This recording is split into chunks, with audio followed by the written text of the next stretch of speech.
C'est un fait certain que pour mieux communiquer avec les autres, c'est important de déjà pouvoir bien communiquer avec soi. Et bien communiquer avec soi n'est pas toujours facile puisqu'on a parfois des voix différentes, des parties de nous qui agissent, qui interagissent, qui ne racontent pas toujours la même chose. Nous avons un système de guidance qui nous permet d'être plus au clair avec nous-mêmes, qui est le système émotionnel dont nous sommes tous dotés. Et ces émotions vont tout au long de la journée et dans toutes nos relations nous apporter des informations précises sur comment interagir de manière à être au plus proche de nous, au plus juste de notre cœur, de la voix de notre cœur. Toutes ces émotions se traduisent d'abord principalement par des sensations physiques. C'est le corps qui est le premier messager et il importe d'être attentif, d'être présent, d'être conscient de ces signaux. Alors parfois c'est la gorge qui se serre, les yeux qui commencent à cligner, un frisson, une tension dans les poumons ou dans le dos, dans la nuque. On va avoir toutes sortes de petits signaux qui vont, avant de se développer dans une maladie ou quelque chose comme ça, qui vont nous donner un signal pour nous dire « là, il y a quelque chose à dire ».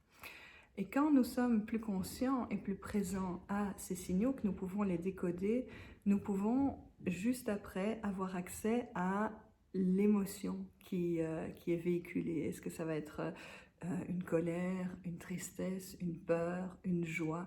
Et toutes ces émotions qu'on appelle les émotions de base, toutes ces émotions vont nous informer d'un besoin. Alors la première chose à faire, c'est d'être conscient de son corps. La deuxième chose à faire, c'est de faire, tiens, mais à quelle émotion c'est relié? Et pour chacune des émotions, de connaître le besoin que ça touche. Par exemple, quand je ressens de la peur, je suis dans un besoin de sécurité. J'ai besoin de sortir d'une sensation de danger, qui soit réelle ou imaginaire, mais en tout cas, j'ai besoin de pouvoir me mettre en sécurité, c'est-à-dire parfois de poser des bonnes questions ou d'agir dans ce sens-là.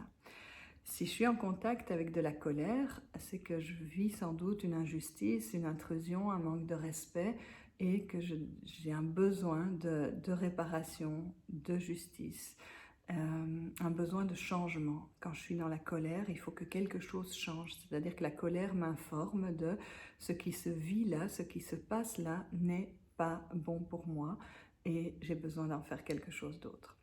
Si je suis en contact avec de la tristesse, plutôt que de la refouler, comment puis-je plonger dedans et sentir que cette émotion-là m'invite à prendre du temps pour faire le deuil, pour traverser, pour passer de l'ancien au nouveau.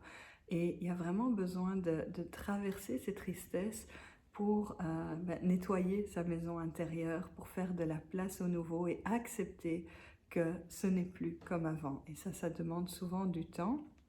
Et sinon, je reste accrochée au passé et je veux tirer le passé dans le présent, voire le reproduire dans le futur, mais le passé n'est plus.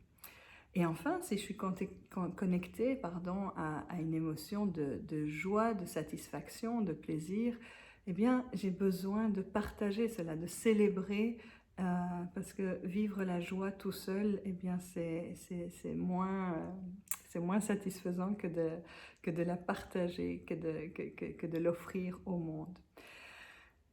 On appelle ça les 4 émotions de base parce qu'elles sont communes à tous les humains, quelle que soit leur culture, leur religion, leur éducation, leurs croyances. Et c'est lorsque je suis connectée à un besoin précisément que je peux me mettre en communication avec l'autre. Et à partir de là, soit je vais pouvoir faire une demande précise, une demande claire, ce sera sûrement l'objet d'une autre vidéo, soit mener une action juste qui me permette de suivre la voie de ce besoin, soit de pouvoir m'exprimer de manière assertive, c'est-à-dire en sortant du besoin d'être compris, du besoin d'être aimé, du besoin d'être valorisé ou de faire plaisir, et vraiment de pouvoir dire ma parole avec justesse et précision. Voilà, alors c'est tout notre système de communication Et en général, dans l'instant présent, il n'y a pas moyen réellement de communiquer. Il faut faire ce travail d'intériorisation, d'aller voir à l'intérieur de soi, de sentir ces signaux, de décoder l'émotion, de toucher au besoin. Et à partir du besoin, c'est là que nous pouvons être entendus, c'est là que nous pouvons agir. Euh, voilà, ça a été développé grandement dans la CNV, la communication non violente, par Marshall Rosenberg. Mais en tout cas, c'est un bon fil conducteur au quotidien, et toujours de se dire, si je veux bien communiquer avec l'autre, c'est important d'abord de bien communiquer avec moi-même. Voilà, j'espère que cette pépite de com vous inspire. Et bien sûr, vous pouvez toujours poser des questions en réponse à cette vidéo ou par mail, et je me ferai un plaisir de répondre et d'approfondir certains sujets. Très belle journée à vous.